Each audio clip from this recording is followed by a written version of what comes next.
এই জন্য আল্লাহ রাব্বুল আলামিন বলেন, আল্লাহু লা ইলাহা ইল্লা হুয়াল হাইয়ুল কাইয়্যুম। আল্লাহ তাআলা বলেন, আল্লাহ হচ্ছেন তিনি যিনি ছাড়া আর কোনো ইলাহ নাই, যিনি ছাড়া আর কোনো মাবুদ নাই, যিনি ছাড়া আর কোনো ইবাদত পাওয়ার মতো হকদার কেউ নাই। তিনি হচ্ছেন আল হাইয়ুল কাইয়্যুম, তিনি হচ্ছেন চিরঞ্জীব এবং চিরস্থায়ী। আল্লাহ এই শব্দকে যদি আপনি ভেঙে ভেঙে উচ্চারণ করেন, আল্লাহ এই শব্দটি হচ্ছে আল্লাহ তাআলার সত্তাগত নাম, আল্লাহ তাআলার জাতিগত নাম, আসল নাম। এই আল্লাহ শব্দ ছাড়া আল্লাহ তাআলার আরো 99টি সিফাতি নাম রয়েছে। আপনি যদি আল্লাহ এই শব্দকে ভেঙে ভেঙে তেলাওয়াত করতে চান, যেমন আল্লাহ শব্দ দিয়ে আল্লাহ তাআলা তার পরিচয় দিলেন।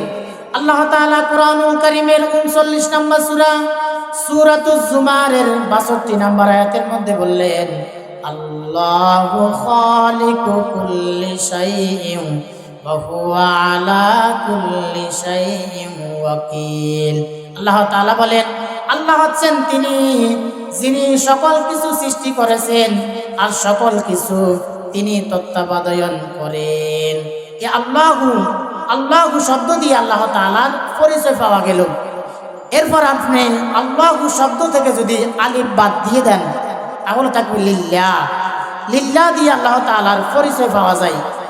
আল্লাহ তাআলা কুরআনুল কারীমের 5 নম্বর সূরা সূরাতুল মাইদার 120 নম্বর আয়াতের মধ্যে বললেন, লিল্লাহি মুলকুস সামাওয়াতি ওয়াল আরদি ওয়া মা ফিহিন্না ওয়া হুয়া আলা কুল্লি শাইইন কাদির। আল্লাহ তাআলা বলেন, আসমান সমূহ আর জমিন এর মাঝখানে যা কিছু আছে সব কিছুর মালিক হলেন আল্লাহ, আর তিনি হচ্ছেন সকল বিষয়ের উপর চূড়ান্ত ক্ষমতাবান। এই লিল্লাহি দিয়ে আল্লাহ তাআলার পরিচয় পাওয়া যায়। এরপর লিল্লাহ শব্দটিকে যদি আপনি লাম একটা বাদ দিয়ে দেন, তাহলে থাকবে লাহু। লাহু দিয়ে আল্লাহ তাআলা তার পরিচয় দিলেন, লাহু মাকালিদুস সামাওয়াতি ওয়াল আরদি ইয়াবসুতুর রিজকা লিমান ইয়াশাউ ওয়া ইয়াকদির। আল্লাহ তাআলা বলেন, আসমান সমূহ আর জমিনের মধ্যে যা কিছু আছে সব কিছুর চাবিকাঠি আমার হাতে।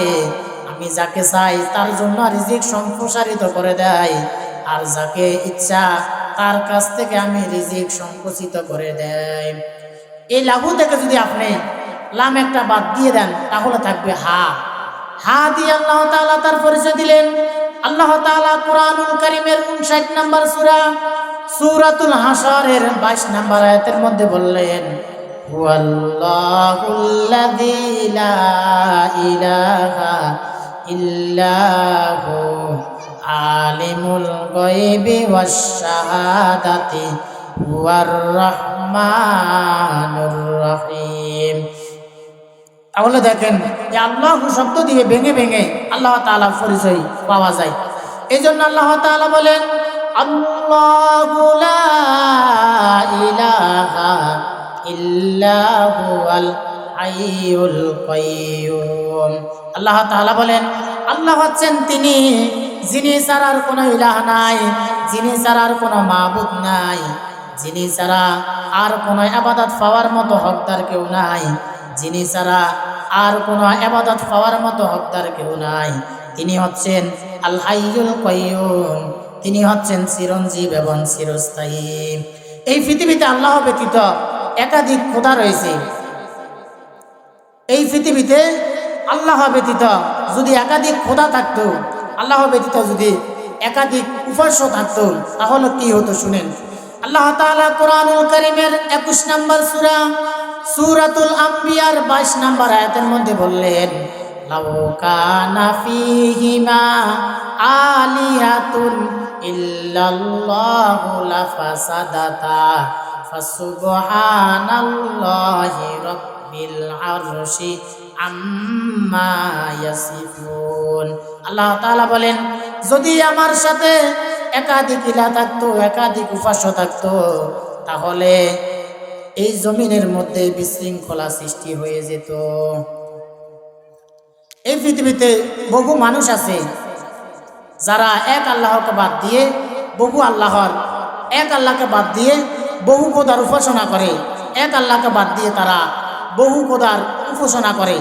তাদের ব্যাপারে আল্লাহ তাআলা বলেন, ইন্নাল্লাযীনা তাদউনা মিন দুনিল্লাহি লা ইয়াখলুকু যুবাবান ওয়ালা ইজতামাউ লা ওয়া ইয়াসলুবুহুমুয যুবাবু শাইআন লা ইয়াস্তানকিযু মিনহু দুআফাত তালিব ওয়াল মাতলুব।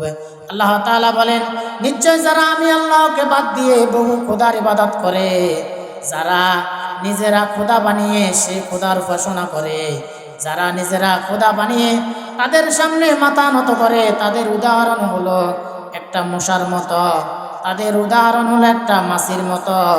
তারা সবাই মিলে একটা মশা সৃষ্টি করতে পারবে না, তারা সবাই মিলে একটা মাছি সৃষ্টি করতে পারবে না। শুধু তাই নয়, ওয়া ইয়াসলুবুহুমুয যুবাবু শাইআন লা ইয়াস্তানকিযু মিনহু দুআফাত তালিব ওয়াল মাতলুব। আল্লাহ তাআলা বলেন, এমনকি তাদের খোদার গায়ের মধ্যে যদি কোনো মশা বা মাছি বসে, সেই মশা বা মাছিকে তাড়ানোর মতো ক্ষমতা পর্যন্ত তাদের নাই। দেখেন, আমাদের অনেক হিন্দু ভাইয়েরা আছে যারা নিজেরা মূর্তি বানিয়ে, যারা নিজেরা খোদা বানিয়ে তাদের খোদার সামনে খাবার রেখে আসে, কিন্তু তাদের খোদা সেই খাবারগুলো খেতে